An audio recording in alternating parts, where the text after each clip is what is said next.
আসসালামু আলাইকুম। আশা করি সবাই ভালো আছে। বর্তমান পরিস্থিতিতে দেশে কিন্তু পুরুষ নির্যাতন আইন দরকার।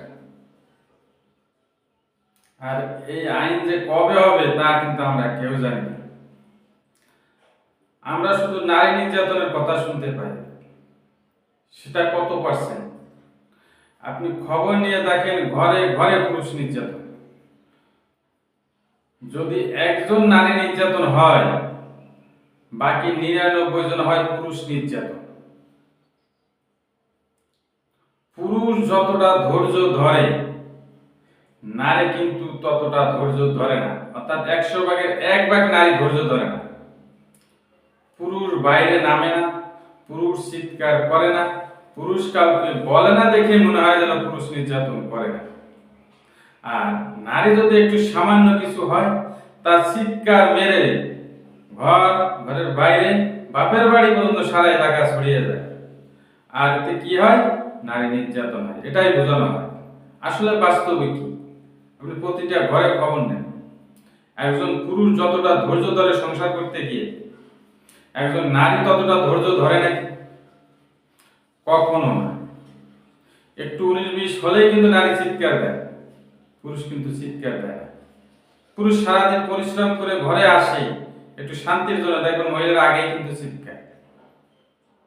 আর ঠিক ওই একই জায়গায় যদি মহিলাকে দেওয়া হয় যে পুরুষ ঘরে আছে, মহিলা বাইরে থেকে কাজ করে আসছে, দেখো যে উল্টা ওখানে আবার পুরুষ মহিলা চিল্লায়, পুরুষ ধৈর্য ধরে। মানে নারী ঘরে থাকলেও চিৎকার, যন্ত্রণা, মানসিক যন্ত্রণা, নারী বাইরে গেলেও চিৎকার, মানসিক যন্ত্রণা, বাইরে গেলে তো আরো বেপরোয়া। আর বর্তমান সময়ে একটি বিষয়, সেটা হলো কাবিন ব্যবসা। এটা তো আরো ভয়ঙ্কর রূপ ধারণ করেছে। কেউ যদি মেয়ে বিয়ে দিতে যায়, আগে ভাবে যে মেয়ে ছাড়ানোর সময় কত টাকা নেওয়া যাবে, অর্থাৎ কত টাকা কাবিন নেওয়া যাবে। মনে হচ্ছে যেন মেয়েকে সংসার করতে পাঠাচ্ছে না, মেয়েকে ব্যবসা করতে পাঠাচ্ছে। মনে হয় যেন মেয়ে বিয়ে দেওয়া যেন একটা ইনকাম সোর্স।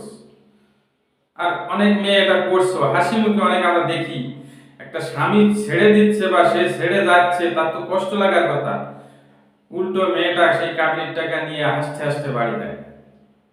তাহলে এখন বলেন, ওই মেয়ে দিয়ে কি সংসার সম্ভব? এখানে বিচ্ছেদ ঠেকাতে হলে প্রথমে কাবিন কমাতে হবে। অর্থাৎ একটা লোকের মাসিক যে ইনকাম, 1 মাসের ইনকামের টাকা কাবিন হোক, সর্বোচ্চ, এর বেশি না। দেখবেন সংসার ভাঙবে না। দ্বিতীয়, একাধিক বিয়ের অনুমতি দিক সরকার, যে যার সামর্থ্য আছে সে একাধিক বিবাহ করবে। দেখবেন যে দেশে ডিভোর্স একদম নিম্নমুখী হয়ে যাবে, ডিভোর্স একদম কমে যাবে, 1% চলে আসবে, ডিভোর্স থাকবে। কারণ স্বামী থাকতে মেয়েরা বোঝে না। আপনারা দেখবেন বিভিন্ন জায়গায় মেয়েরা কিন্তু এই কথা বলতেছে, মেয়েরাই বলতেছে, ছেলেরা না।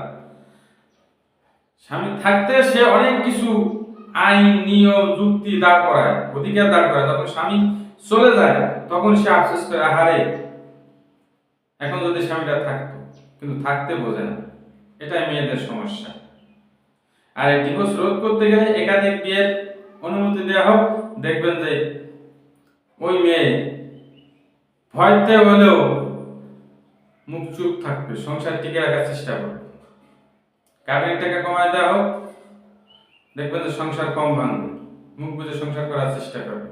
আর এখন কাবিন দেয় বেশি বেশি, মেয়ে চিন্তা করে দূর এনে ছাড়িয়ে দিয়ে গেলে তো এনে 5 লাখ পাবো, আর এখানে যে বিবাহ বসবো, গেল সংসার। এটা ভেঙে আসলে তো প্রথম করে সংসার না হলে মেয়েদের এ যাবে না, সংসারে আর কোথাও সুখ হয় না। এটা মেয়েরা বোঝে না। মেয়েরা বোঝে পরে, কিন্তু তখন তো আর সময় থাকে না।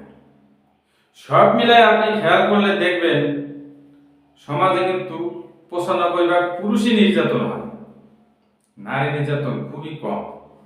ওই নারী চিল্লায় বেশি, এটাই শোনা যায় বেশি। এটাই হচ্ছে মূল কারণ। আশা করি সরকার মহোদয় এগুলো ভেবে দেখবেন। আর আমাদের সামাজিক পরিবেশেও অনেক দুর্ঘটনা ঘটে, সেটাও সবাই সচেতন থাকবেন। তবে যেটা সঠিক হয় সেটার বিচার আচার হোক, সমস্যা নেই। তবে নারী নির্যাতনের পাশাপাশি পুরুষ নির্যাতনেরও আইন দরকার। আজ এ পর্যন্ত সবাই ভালো থাকবেন, সুস্থ থাকবেন। আল্লাহ হাফেজ।